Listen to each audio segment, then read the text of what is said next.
Hello and welcome back to another update where I cover the latest developments throughout the front line in the Russo-Ukrainian war. We start out in the south where it has been reported that the Ukrainians completely withdrew from Krinky.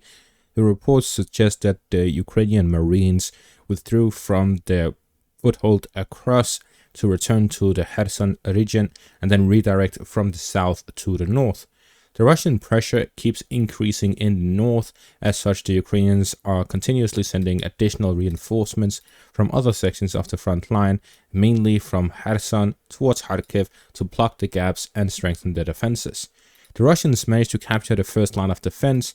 Following that, they are now fighting at the second line of defense, is where the fighting is currently taking place. It is mainly situated around Lipsy and Vovchansk.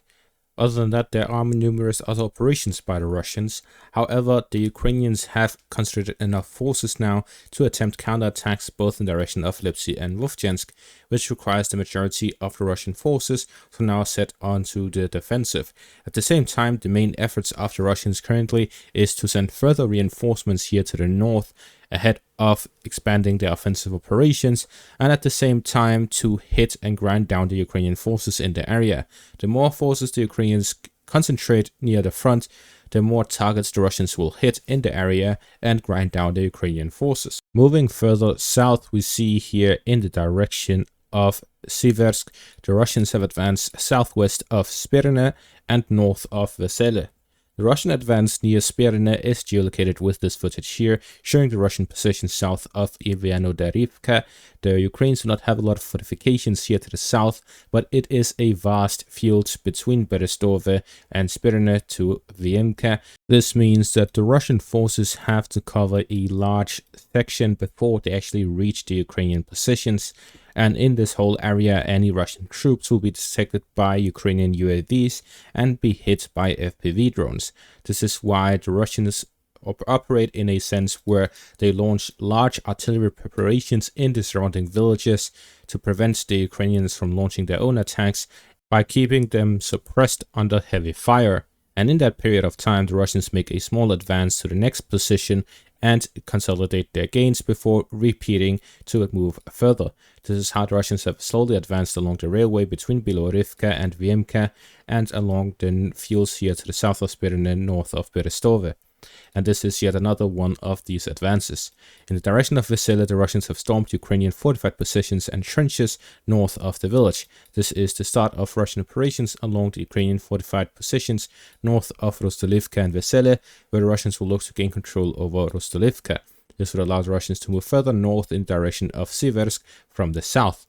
At the same time, the Russian efforts here is to gain control over the eastern bank of the Bakhmutovka River, which moves through the west of Rostolivka, east of Fedorivka. It is likely that the Russians will work on cutting the Ukrainian roads by Fedorivka before moving on from Sakoye-Vansetsi, which is the Russian foothold across the river line to the west, and this will allow the Russians to start pressing towards Fedorivka. However, the village of Vesyukivka is on the flank of this position and cuts the road here west of Sakoye-Vansetsi. This means that the Russians also need to gain control of that to properly launch an offensive operation in the northern direction towards Siversk. Therefore, it is clear that the Russians are still continuing operational and tactical small-scale offensive operations to improve their position rather than actual offensive operations to take over the area, as that would be clear and evident as soon as they expand offensive operations in the direction of Vesyukivka, Fedorivka, Rostolivka, and the areas here by Spirne, Iviano-Derivka, and Viemka. When the Russians attack all of these, then an offensive operations is beginning north of Soledar.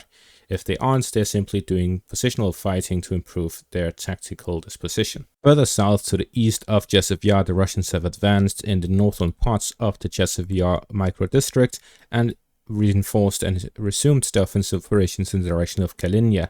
This is a continuation of the Russian positional fighting east of Jezhev Yar towards the canal as they improve their positions. In the southern flank of Bakhmut, the Russians have captured Anderivka, which was very obvious that they were going to capture this quickly, considering that the village is completely destroyed from the previous Ukrainian counteroffensive, and that the Russians would, with the capture of Klishivka, have taken control of the heights, which has significantly improved the positions of the Russians in the area, and the Ukrainians will likely continue withdrawing back across the canal line and leave their positions on the eastern parts of it. The Ukrainians do not have any stable supply line across or foothold across on the eastern bank of it, which makes the Russian positions here much more preferable to the Ukrainian ones. Or we could simply say, like the Ukrainians did in their summer offensive, they claimed that once they captured Andrivka, that the Russians had 4,000 soldiers concentrated within the village, and they encircled it and destroyed the entire brigade.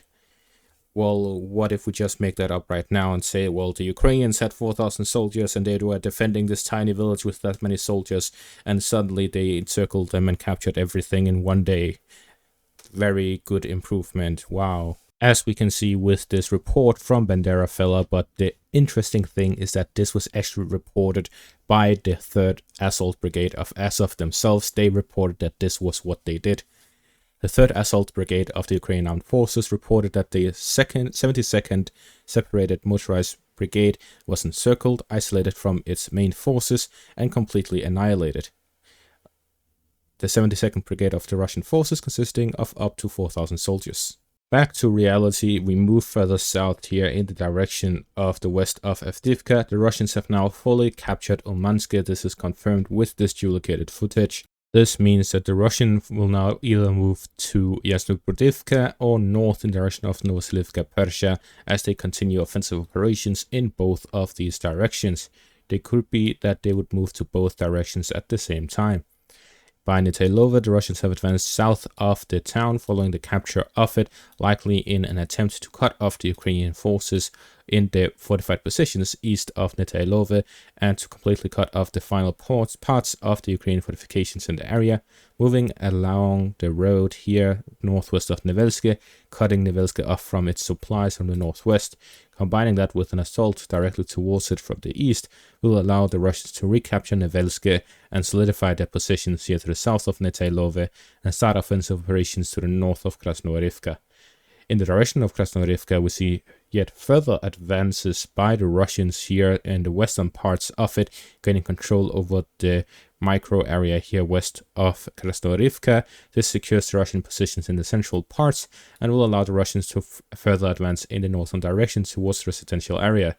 This means that the Russians are continuing their offensive operations near Krasnoarivka and will likely continue their offensive in the city until they gain full control of it. Moving on, we see further south, the Russians have advanced further by Staromayorsk. They are pushing in the northwestern direction along towards the road, resupplying Staromayorsk from the northwest. This will leave the Ukrainians with the only supply road directly to the north towards Makarivka. This will allow the Russians to further reinforce the offensive operations in the area and push towards Makarivka by the Remesk Ledge area. We see that the Ukrainian fortifications to the north of Staromayorsk are facing a northern direction with the forest areas here to the south of it, significantly limiting the Ukrainian visibility in the area unless they burn down the entire forest. This makes it difficult for the Ukrainians to use these fortifications as a defensive line and will likely withdraw from Staromayorsk directly upwards to Makarivka, where they can use the fortifications on the southern outskirts of it to hold that town. This means that the Ukrainian positions by Uroshaine would be in a very difficult position, as Russians would be able to attack it from across Staromayorsk directly towards it from the south, and likely restart operations here to the east to recapture the fortified positions they have available there to flank the Ukrainian positions in Uroshaine. The nature of these assaults by the Russians are mainly as we see in this video here, which is a heavy Russian artillery preparation, suppressing the Ukrainian forces, and in the meantime, the Russians are riding e-scooters and motorbikes into the town. The advantages of these vehicles are that they are highly maneuverable, and it is easy for the Russian soldiers to spread across the town to gain proper positions within it and move around to the positions that they want to hold on to. If an IFV was to push them in, it would push into the central parts, and then the Russian soldiers would spread out into the buildings. While in this video here, we see that the Russian soldiers simply move to whatever position they want, as they are riding by themselves or two people on one bike. The disadvantages are that they are extremely vulnerable to direct fire, to artillery, to other weapons. However, FPV drones have a hard time hitting them because they are highly maneuverable. This means that the biggest threat to their existence, the FPV drones, is not that useful against these vehicles. We have previously seen larger vehicles trying to avoid FPV drones by driving weirdly, like in a zigzag maneuver, but this likely or usually forces the vehicle to turn over due to the high momentum, while these motorbikes and e-scooters are able to hold the balance, and even if the balance fails, they can still use the vehicles and they will survive the crash and so on. While larger vehicles can be turned over and be inaccessible, they will need other equipment to stabilize it. So in comparison, this is much easier for the infantry to actually reach positions within the town. So as long as the artillery preparation and suppression is strong enough, then these soldiers will most of the time move safely to the front and actually access positions. So this is a very budget and easy way for Russian troops to reach the front, but it is also very limited how much they can actually send, which makes it difficult for them to advance much. But it is mostly used just to take up positions following the Russian foothold captured in the southern parts, which is mainly done by armored vehicles, and further advances through will also be covered by vehicles, while this infantry is just to consolidate the gains. Further south here in the direction of Robotyne, the Russians have captured these fortified positions northeast of the village, following the full Russian capture of it. This is a Russian flanking maneuver to flank the Ukrainian fortifications northeast of the village, and will allow the Russians to start operations directly towards them from the east and from the west, from Robotyne and from Verbove. This will be a 3-direction pincer maneuver from the north, east and west, and it can also be combined from the south. The visibility of these fortifications to the south is limited compared to the north. This means it is likely that the Russians will make a main thrust from the south, and the west, east and north will be supportive thrusts. The purpose being to regain full control over the wedge that the Ukrainians has been able to create during their summer offensive, and to restart offensive operations in the direction of Oryhiv from the east, west and south. With that, we see that the Russians are advancing across the whole front line. We see that in the entirety of the Donetsk region, as well as in the direction of Robotyne and Krinky in the Kherson and Zaporizhia regions, we see that the Russians are continuously launching offensive operations. There are also reports of positional fighting taking place in the direction of Kupiansk and Ivanivka here in the eastern parts of the Kharkiv region, and the continuous battles taking place by Vovchansk and Lipsy in the north. This shows that the entire front is active. This shows that a lot of fighting is taking place. And at the same time, within Russia, a completely different fight is happening. While the Ukrainians are continuously suffering from corruption and is hardly doing anything against it, instead we saw the results of it in the Kharkiv region, where the entire first line of defense didn't even exist. The Russians are now taking up a huge fight with the corruption in the Russian Ministry of Defense. It all started with the appointment of the new Minister of Defense of the Russian Federation. He has started out with a complete and total purge of current officials. It is so far reported somewhere between 4 and 7 Russian high-standing military officials have been arrested for corruption, taking bribes, or other items that show corruption. We see that based on this, it is likely that the Russian army is waging a huge war against corruption within the Ministry of Defense, and if this succeeds, it could completely revolutionize the Russian army. If corruption is gone from the Russian army, it will be significantly stronger than what it is today, both with the capacity of the production of the industry that they have available, already surpassing that of the West, while it is heavily corrupt. And I don't think anyone can argue that it isn't very corrupt. Anyone and everyone knows it is very corrupt, and all of these officials being arrested for corruption is proof that it is corrupt. And with that, the Russians have been able to achieve this much. What can they achieve when the corruption is gone or significantly limited? That is the question that Putin is attempting to answer with his current operation of removing all of these corrupt officials.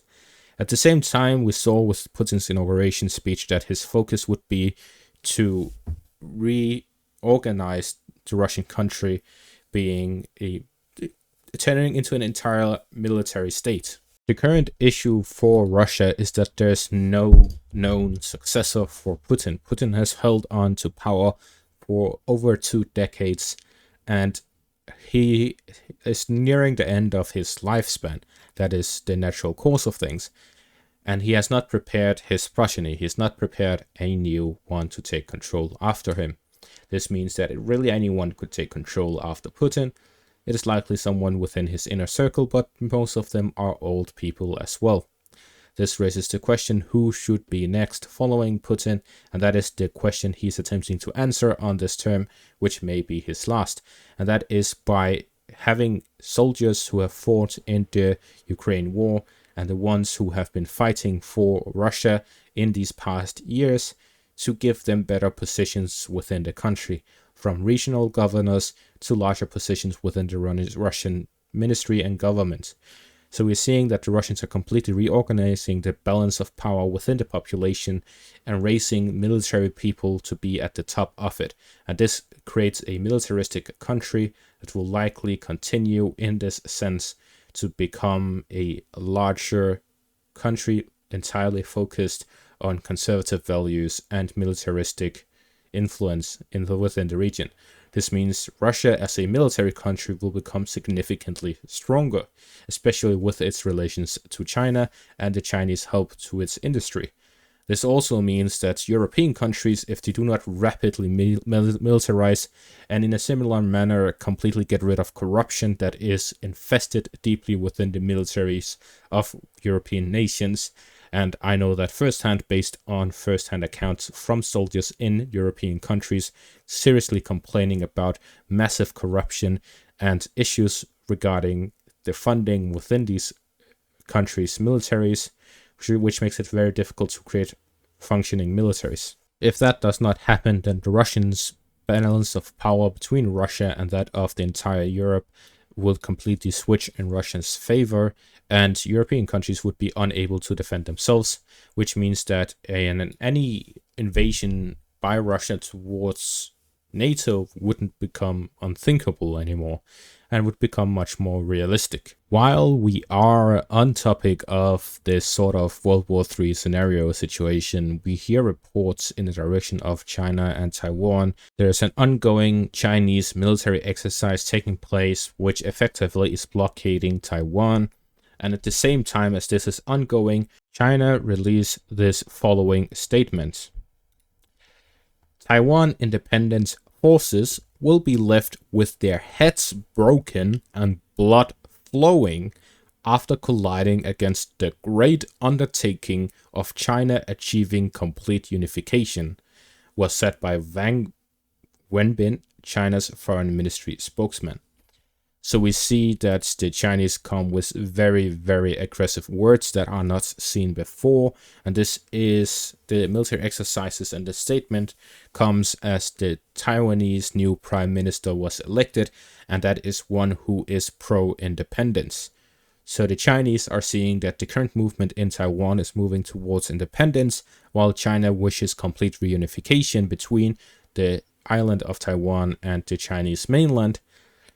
So this could be moving towards war. And if that happens, well, you know where you can find someone who covers it. Thank you all for watching. Make sure to leave a like, subscribe, and check out my Patreon for additional content. Thank you all for watching and have a great day.